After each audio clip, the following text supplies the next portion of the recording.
Lastly, we're going to look at our output path, and this is obviously very crucial.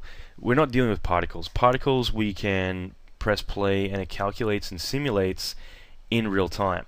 So it's based on memory and we can cache that to disk, but something this complex we obviously can't do in real time, so we do need to cache it to disk.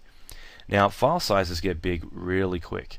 So suddenly you could be looking at a couple of gigabyte per frame sometimes.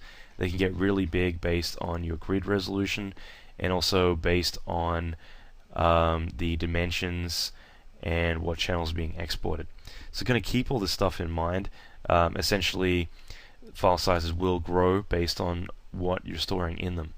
Now, wherever I put this, it's going to read this cache.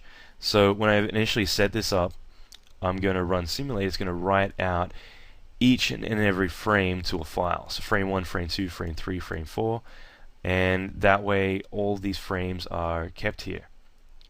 Now this is good to know because it means that the cache information is all there, and then we can play it, we can offset it, we can do whatever we want with it. All the information is stored, so we don't need to calculate this again unless I want to change that information.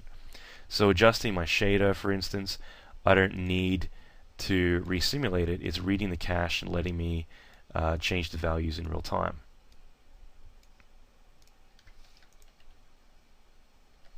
Okay, but at the same time, if I were to put this on the network, I would want to make sure that this is a network accessible folder.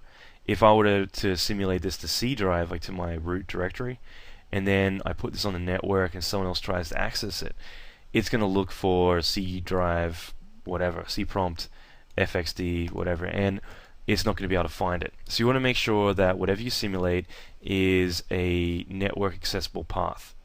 So my P drive is a mapped path, so I can access it. And usually I still want to use an actual universal like UNC path. That way it just saves from any hiccups down the line if like a drive mapping breaks or whatever. So like dash dash or slash slash whatever, so that's kind of important to keep in mind, is just to make this accessible anywhere, because you're going to need to be able to read this, otherwise you need to resimulate because it doesn't have this cache to read. The other thing is that once a cache is stored, and we're going to get into this in playback, but I can do whatever I want with it. Essentially I could simulate fire once and then replicate it through a bunch of shots because the cache is there and I'm just reading those frames. So I don't need an emitter, I don't need anything other than maybe lighting for my shot. As long as my cache is done, then it means that I could duplicate this a couple times and they're all reading the same cache. Okay, so it means that all of these frames are now being read off of the cache.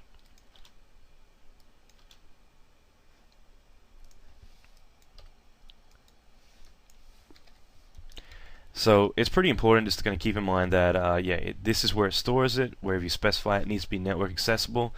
You can see the file sizes and see how big they get. Again, if this was 2 GB per frame, then you're going to be looking at a couple hundred gigabytes for a shot. So they get very big very quickly, and it's pretty important to keep that in mind. So if you do a simulation and then you decide you don't need it, it's important to flush this stuff out. So that's really important to keep in mind, is that you need to kill off any old simulations that are redundant. Alright, otherwise you're going to be wasting a lot of space. Usually when I finish a project, I've got like a terabyte or 1.5 terabytes of simulations taken up, and those are just ones that I actually need. So that's important to keep in mind, is to kill that stuff if you don't need it anymore.